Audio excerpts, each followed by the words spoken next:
So, how did the islands come to be? The process of dredging sand from the Persian and Arabian Gulf floors is known as land reclamation. The sand was then sprayed and vibro-compacted into shape using GPS technology for precision and protected by millions of tons of rock. The United Arab Emirates' most populous city and emirate is Dubai. The islands were built to create more coastal real estate because the city is a popular destination for wealthy tourists. In 2001, work on the Palm Islands began.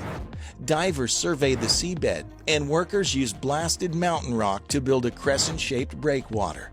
At its deepest point, the crescent of Palm Jumeirah stands a little more than 13 feet above low-tide sea level and sits in 34 feet of water. The lowest layer of the breakwater is sand, which is covered by an erosion-resistant, water-permeable geotextile. The sand is covered by 1-ton rocks, and the structure is capped by 2 layers of large rocks weighing up to 6 tons each. A floating crane has placed a tow inside the crescent. The breakwater also has 2 328-foot openings on each side to keep the 16 narrow, deep channels from becoming stagnant. Every 13 days, these gaps allow water to circulate completely. The Palm Islands are made of sand that has been dredged from the seabed and transported from the Persian Gulf. The Palm Jumeirah is made up of 3.2 billion cubic feet of ocean sand that has been vibro-compressed into place. Vibro-compaction involves saturating loose sand with water jets and vibrating it with probes to increase its density. When water is added to desert sand, it tends to liquefy, so it couldn't be used for this project. Designers and contractors used differential global positioning systems, DGPS, to plot the palms and ensure the sand placement was within 0.39 of an inch to get the complex shape just right. During the construction of the island, workers lived on the fronds and in anchored cruise ships. According to some sources, the islands are sinking into the sea, but Nakheel denies this. Environmentalists have also claimed that the island's construction has harmed the marine environment in the area. They objected to the project, claiming that rocks and sand buried oyster beds and coral reefs, and that changing currents eroded the mainland shore. The Palm Jumeirah is currently crammed with villas, hotels, and attractions. According to Business Insider, hotels are built on the palm's trunk, while homes are built on the fronds. Long-term residents, vacationers, and real estate speculators make up the majority of buyers. Palm Jumeirah is home to around 80,000 people, with a capacity of 120,000, and is a popular tourist destination. A 6-lane subsea tunnel connects Palm Jumeirah to the mainland to facilitate tourism and make life easier for residents. Before re-releasing the water, workers used a dam to drain the area and excavate the seabed. The only public transportation option on the island is a monorail that runs the length of the palm. It opened in 2009. On the Palm Jumeirah, new resorts are still opening, and developers are financing and building luxury apartments. In 2021, an observation deck on the 52nd floor of the Palm Tower opened, giving visitors a bird's-eye view of the entire island. And sprawling villas fetch astronomically high prices. Despite the failures of other islands off the coast of Dubai, Palm Jumeirah has become a popular destination for those seeking luxury and leisure. Let's take a closer look at the Palm Jumeirah and Palm Jebel Ali Islands. Palm Jumeirah is the most well-known of the bunch, with a trunk and 17 fronds shaped like a palm tree and surrounded by an almost 7-mile-long crescent-shaped island that is home to Atlantis, the palm. At the Santex Medical Institute, we push the boundaries of science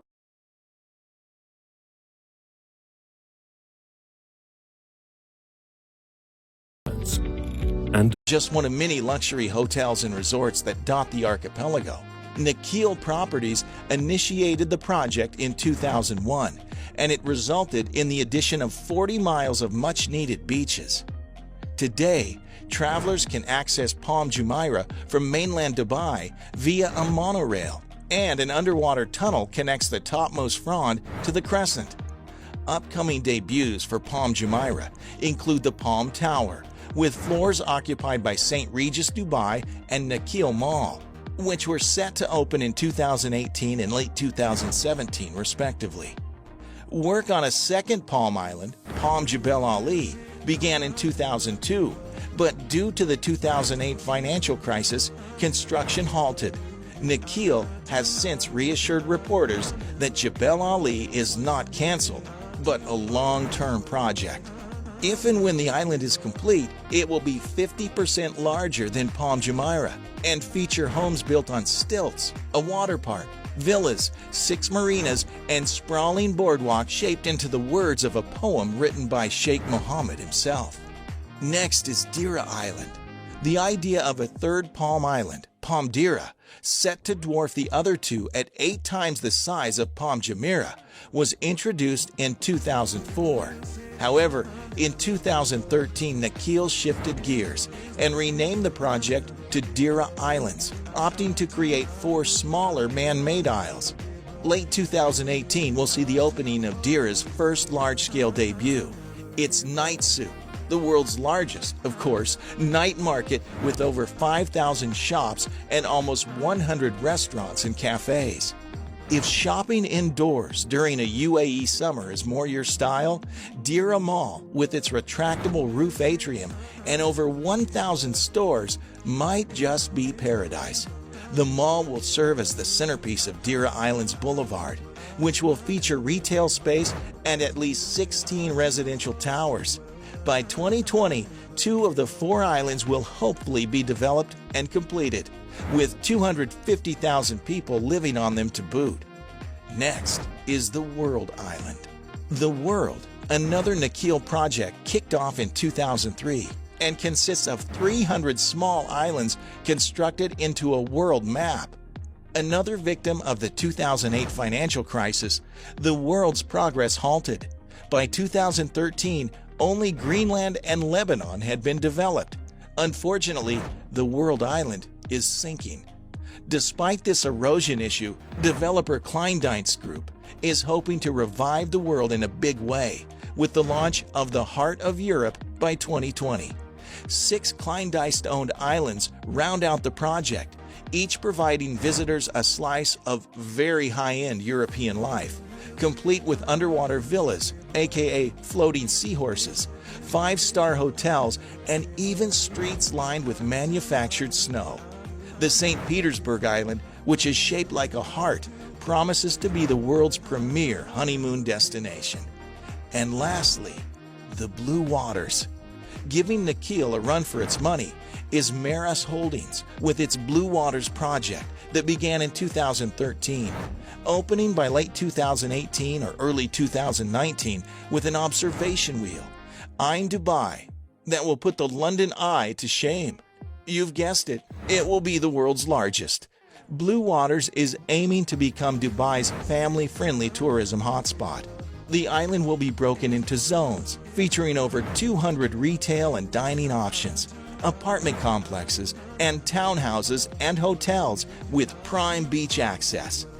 Do you consider Dubai as your next destination to visit?